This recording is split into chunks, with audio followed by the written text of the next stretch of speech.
Welcome to the Did You Know Quilting Show. I'm Christina Whitney, and today's question is, did you know that Minky is a great fabric to use for backings?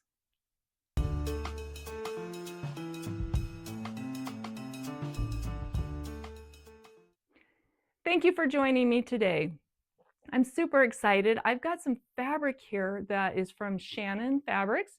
It's called their Shannon Cuddle, and we're going to be answering a couple questions for you today. So when I've been asking people for ideas for videos, I get lots of questions about using Minky. So we are going to use this Shannon Cuddle. It's a brand of Minky fabric, and we're going to talk through some of the different ways to use it and some tips and tricks for using it as well. I also have their little cheat sheet, which I will see if I can get put in the description. We'll see how that works.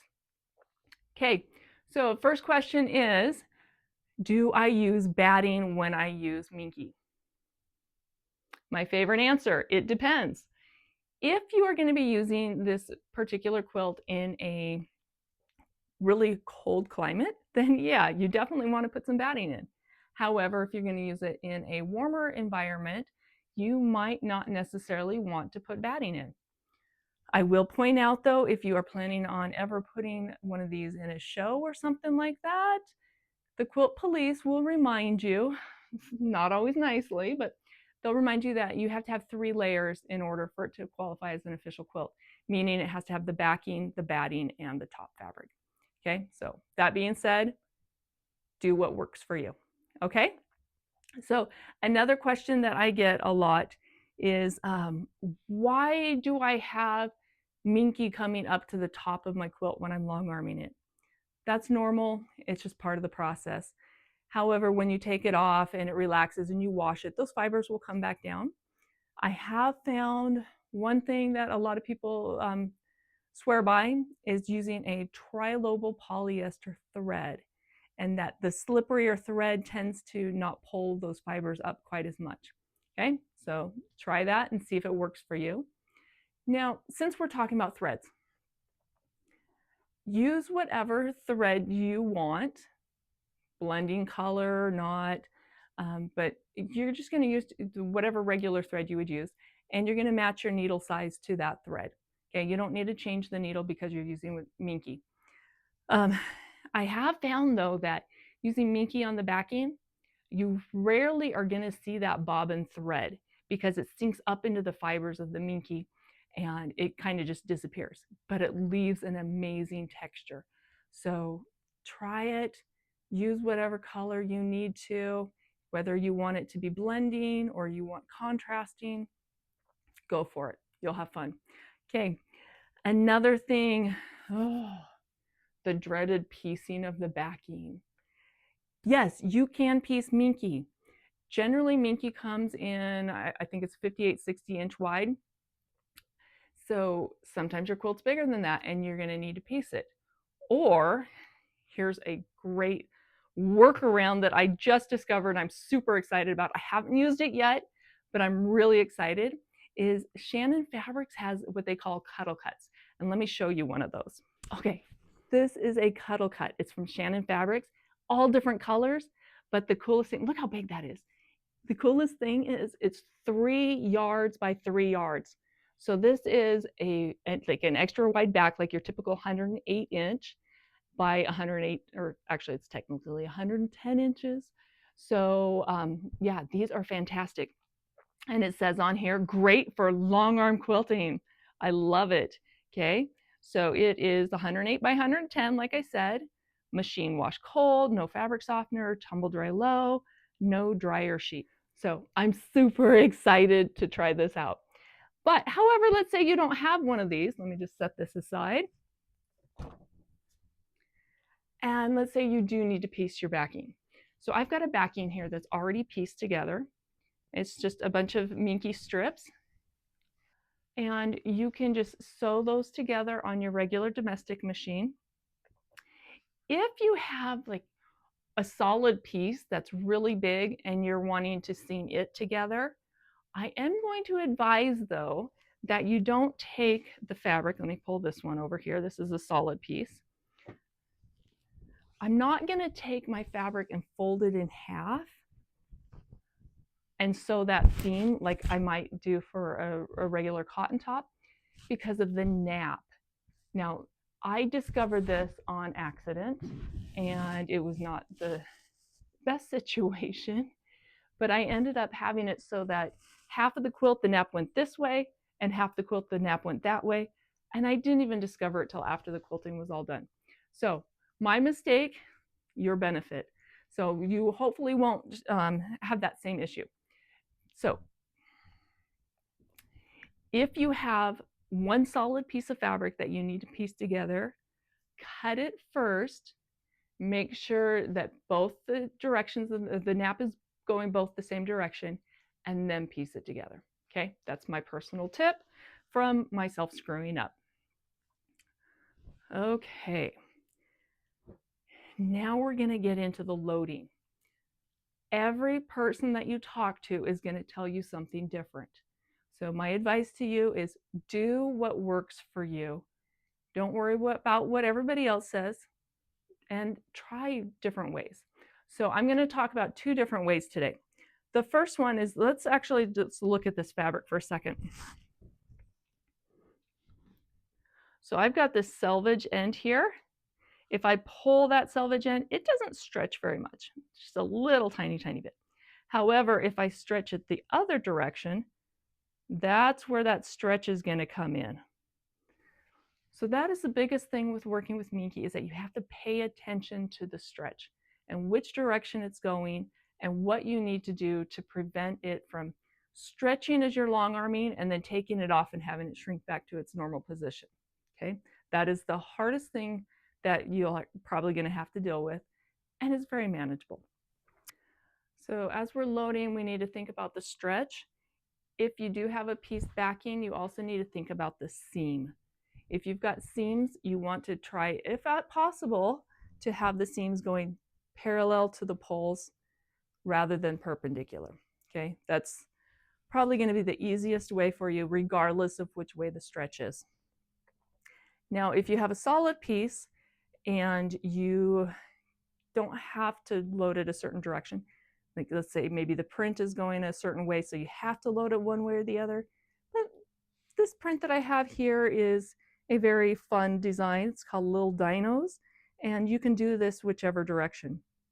So I actually want to have mine so that the shorter side is going parallel to my poles, which on this piece happens to be the cut edge. Okay, so if I have the cut edge going parallel to the poles, I'm going to have to be cautious of the stretch as I'm loading it onto the poles. When I'm advancing, I don't really have to worry about that as much with the stretch, because the stretch isn't going to be going this way. It's going to be going this way. Now, if I were to flip it the other way around though, because sometimes I think it's easier to load it with the seam on the pole just because it lies nice and flat, which makes it easy to do the pinning. But that one, the flip side, is that as I'm advancing the fabric, I have to worry about the fabric getting stretched as I'm tightening the poles. Okay, so we're going to kind of walk through both directions. I'm going to go ahead and put this in position where I want to load it. I've already marked the center of my fabric somewhere. There it is. I'm going to find the center of my pole, and I'm not going to go into a lot of in-depth information because there's another video showing how to load. This is my quilt top bar. This is my backing bar. I'm just resting it on here so that it's easier to line up. And I'm going to use some magnets. You can use whatever kind you want, but I'm just going to put a magnet there so that it's just going to hold that fabric in place for me. Now, as I kind of straighten this out, I'm making sure I'm not stretching it. It's just laying flat.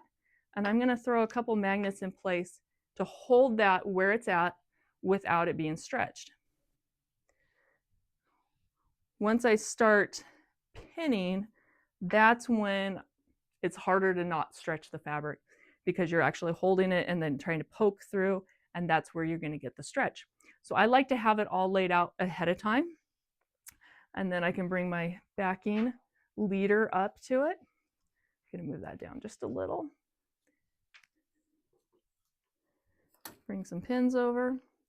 And you can use whatever method you want for loading, just making sure that you don't stretch the fabric.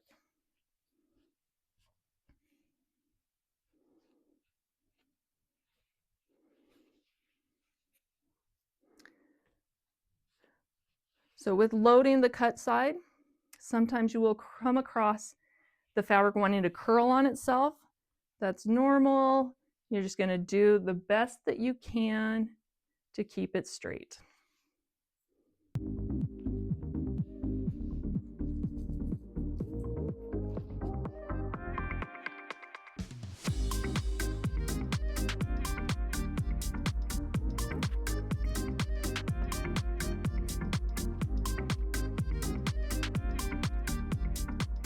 Okay, I've got that all pinned. I'm going to pull those magnets off.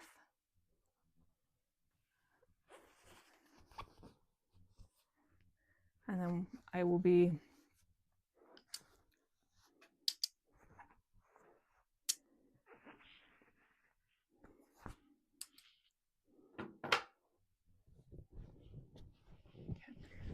I like to throw my backing over the back there. Gives it a little bit of tension as I'm rolling up.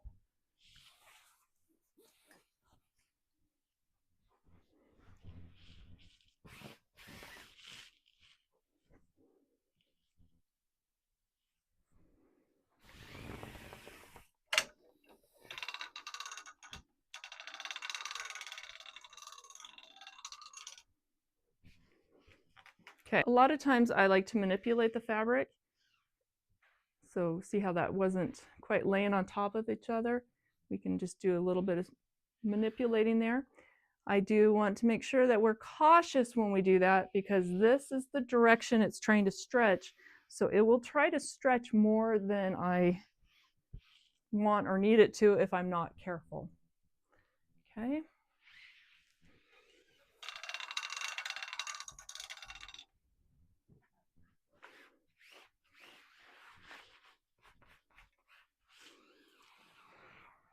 So again, just trying to keep it straight. I'm not trying to stretch it out.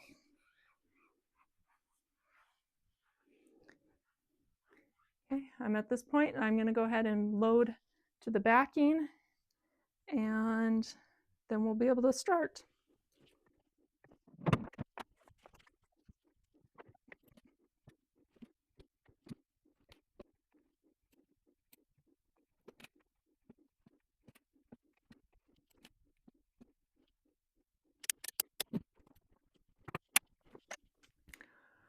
I have it loaded to my take-up bar, and now I have it just kind of resting right here, kind of soft. I can go ahead and tighten that up, and I'm going by feel. Once I feel a little bit of tension, I'm going to call it good. Now, if I were doing it with the fabric turned the other direction and the stretch is going this way, that's when it is very important that you pay attention to how tight you're making this. So if I were tightening it up, a lot of times people like to over tighten and they just want to crank it down, pull it as tight as they can. That is not going to work with Minky, okay? So what I like to do is relax the quilt, put my ratchet down, and then just going by feel. Sometimes I even close my eyes. I just go until I feel some tension and I call it good. Okay? It's going to be very important if you have the cut edge on the sides here, because that's where it's going to stretch. Okay? One thing that I want to point out as we're doing this is the side clamp. Okay, when I'm using my side clamps, I'm just going to go ahead and put these on real quick. I'm just going to do the 2 there. Now I'm going to loosen my side clamp. Just relax there. Can you see down at the other end of the clamp as I pull the bungee how it's coming up? I just want to go up until it's got some tension, but it's not pulling. And then I'm going to pop it in and call it good. So a little bit of tension, not pulling, pop it in. So let's reiterate here.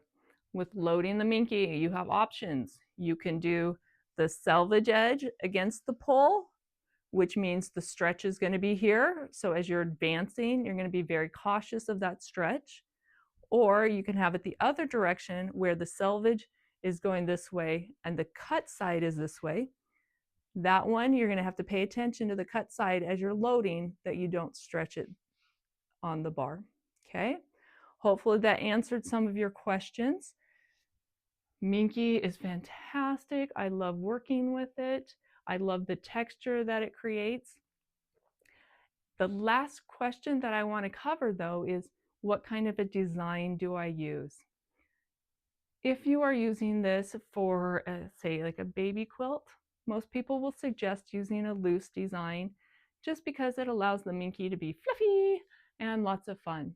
Okay? However, on the flip side, if you want to do dense quilting, you can do dense quilting. It's totally up to you. This is your quilting. This is your project. You are the boss. So thank you for joining me today. And make sure you go and check out shannonfabrics.com.